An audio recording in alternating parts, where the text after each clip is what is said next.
భక్తుల వచనములైనను కొట్టివేయ వచ్చునని తలంచవద్దు, నెరవేర్చుడికే గాని కొట్టువేయుటకు నేను రాలేదు. ధర్మశాస్త్రం యొక్క కాలంలో ఈ లోకానికి వచ్చి ఉన్నాడు. యేసు వచ్చేసరికి ఏముంది? మోషే యొక్క ధర్మశాస్త్రం ఉందా అంటే మన బైబిల్లో ఉన్నటువంటి క్రొత్త నిబంధన ఇంకా లేదు. ఏముందంటే అప్పటికి పాత నిబంధన ఒక్కటే ఉండేది మాట. అది ఎక్కడ ఉండేది?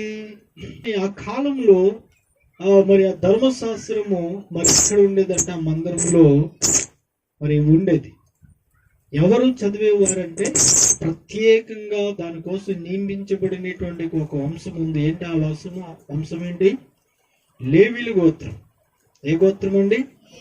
లేవీలు మట్టికి ఆ ధర్మశాస్త్ర గ్రంథమును అంటే ఆ త్వర చదివి అందరికీ వినిపించేటువంటి వారు గనుక యేసుక్రీస్తు ధర్మశాస్త్రమును చదువుతున్న వారందరికీ వారు చెప్తూ ఉన్నారు, ఎదుగు ధర్మశాస్త్రము వచనములైన నేను కొట్టివేటుకు రాలేదు కానీ వాటిని నెరవేర్చడానికి వచ్చేతిని కానీ కొట్టివేటుకు నేను రాలేదు అని యేసుక్రీస్తు చెప్తూ ఉన్నాడు. దేవునికి స్తోత్రం.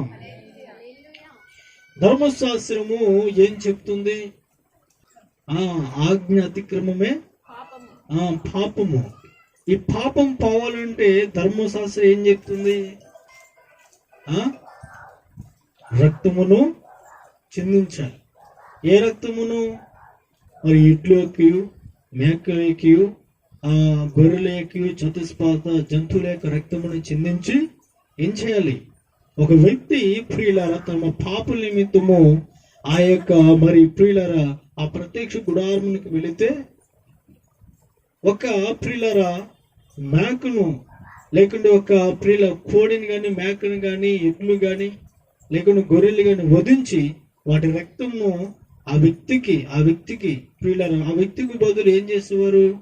ఆ యొక్క ప్రత్యక్ష గుడారములో ఉన్న వస్తువులన్నిటి మీద జల్లి ఆ రక్తంలో కొంత రక్తం తీసుకొని ఏం చేసేవారండి? ఎవరైతే పాప క్షమాపణ నిమిత్తం వచ్చారో ఆ యాజకుడు ఆ రక్తమును తీసి అతని మీద జల్లేవాడు. ఆ విధంగా ప్రియులరా తన పాపం ఎక్కడికి పోతుంది? ప్రియులరా యాజకునిలోనికి పోయి ఏమొస్తుందంటే అతనికి పాప క్షమాపణ వస్తుంది. అయితే యేసుక్రీస్తు వరకు మరి ధర్మశాస్త్రము ఏం చేస్తుందంటే ఇదిగో పాపము చేసి వాడు ఏం చేయాలంట? బలి అర్పించాలి. దేవునికి స్తోత్రం. హల్లెలూయా. అంటే బలి లేకుండా రక్తము చిందించబడకుండా ప్రియులరా మరి ధర్మశాస్త్ర మూలముగా పాపము తీసివేయట అసాధ్యము. అయితే వాక్యములు హెబ్రీయుల పత్రిక 9:22 ధర్మశాస్త్ర ప్రకారము సమస్త వస్తువులను రక్తము చేత శుద్ధి చేయబడుననియు రక్తము చిందింపకుండా పాప క్షమాపణ కలగదనియు సామాన్యముగా చెప్పవచ్చును. దేవునికి స్తోత్రం. హల్లెలూయా, హల్లెలూయా. ఎందుకంటే ప్రియులరా ఈ యొక్క దినం వస్తూ ఉన్నాడు. ప్రియులరా పాపము క్షమించబడినని వెళ్ళిపోతున్నాడు. మళ్ళా నెల తర్వాత వస్తున్నాడు, మళ్ళా పాపం క్షమించబడినని వెళ్ళిపోతుంది. మళ్ళా సంవత్సరం తర్వాత వస్తూ ఉన్నారు, మరి పాపలు క్షమించబడినని వెళ్ళిపోతున్నారు. ఎందుకు? వాళ్ళ ఉద్దేశం ఏంటి? ఏదో నా పాపల నిమిత్తము ఒక కోడిని కానీ ఒక మేకని కానీ ఒక ఎడ్లు కానీ ఒక గొర్రెని కానీ తీసుకొచ్చి అర్పించేస్తున్నాను కదా, ఏదో దేవుడు నా పాపమును క్షమించేశాడు, ఏదో నా పాపము నాలో ఇంకా లేవు పోయిన అనుకుని ప్రియులరా వారు అలా జీవించేటువంటి కాలంలో ఉంటూ ఉన్నారు. దేవునికి స్తోత్రం. కానీ వాక్యము సెలవిస్తూ ఉంది 3వ వచనం, అయితే ఆ బలులు అర్పించుడు చేత ఏటేటా పాపములు జ్ఞాపకమునకు వచ్చుచున్నవి. ఏలయనగా ఎడ్ల యొక్కయు మేకల యొక్కయు రక్తము పాపములను తీసివేయుట అసాధ్యము. దేవునికి స్తోత్రం. హల్లెలూయా. ఈ రోజు వరకు ప్రభువు చెప్తున్నాడు, ఆ యొక్క ప్రియులరా బలులు అర్పించుడి చేత ఏటేట పాపములు జ్ఞాపకముగా వచ్చుచున్నవి. ఏలయనగా ఎడ్లు ఎక్కియు మేకలు ఎక్కియు రక్తమును పాపములను తీసివేయుట అసాధ్యము. దేవునికి స్తోత్రం. ఈ లోకములో ఉన్నటువంటి ప్రియులారా, ఏ యొక్క జంతువు రక్తము ద్వారా పాపమును తీసివేయుట అసాధ్యము. ఎందుకు అసాధ్యము అమ్మా? ఎందుకు అసాధ్యము? ఆ ఏటాట జ్ఞాపకం వస్తున్నావు. దేవుడు ఒకసారి క్షమించాడు అనుకోండి ఒక వ్యక్తిని, ఇంకా ఆ వ్యక్తి ఇంకెప్పటికీ ఆయన నీతిమంతుడిగా ఉండాలి. కానీ ప్రియులారా, వారు పాపం చేస్తున్నారు, బలులు అర్పిస్తున్నారు, మరలా జ్ఞాపకం వస్తున్నాయి, మరలా తెస్తున్నారు, మరలా అర్పిస్తూ ఉన్నారు. దేవునికి స్తోత్రం. హల్లెలూయా. కనుక దేవుడు ఒక మంచి ప్రియులారా ప్రణాళిక వేసి ఉన్నాడు. దేవుడు లోకమును ఎంతో ప్రేమించి ఏం చేస్తున్నాడు? ఆయన ఏం చేస్తున్నాడు? తన ప్రేమను ఆయన వెల్లడి పరిచి ఉన్నాడు. దేవునికి స్తోత్రం. హల్లెలూయా.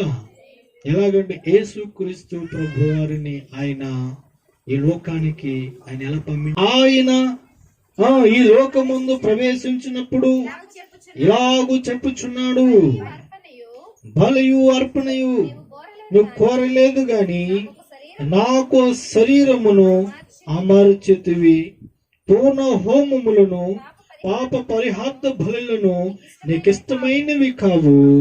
అప్పుడు నేను గ్రంథపు చుట్టెలు నన్ను గూర్చి రాయబడిన ప్రకారము దేవా నీ చిత్తము నెరవేర్చుటకు ఇదిగో నేను వచ్చి ఉంటిని. దేవునికి స్తోత్రం. యేసుక్రీస్తు ప్రభువారు ఆయన మాట్లాడుతూ ఉన్నాడు. ఒక్క పాపములు మోసుకొని పోవడానికి ఆయన వచ్చి ఉన్నాడు. దేవునికి స్తోత్రం. హల్లెలూయా. అందుకే యేసుక్రీస్తు ప్రభువారు ఒకానొక రోజున యోర్దాను నది దగ్గర నడుచుకుంటూ వెళ్తున్నాడండి. వెళ్తూ వెళ్తూ వెళ్తూ అలాగా మరి బాప్తిస్మిచ్చు కనులు ఎవరి మీద పడ్డాయంట? యోహాను గారి కనులు యేసు మీద పడ్డాయి. అప్పుడు చాలా మంది విచిత్రంగా బాప్తిస్మిచ్చు యోహాన్ని చూస్తున్నారు. ఈయనండి, ఆయన ఎప్పుడు ఎవరిని చూడటం కదా, అందరూ ఆయన్ని చూస్తారు.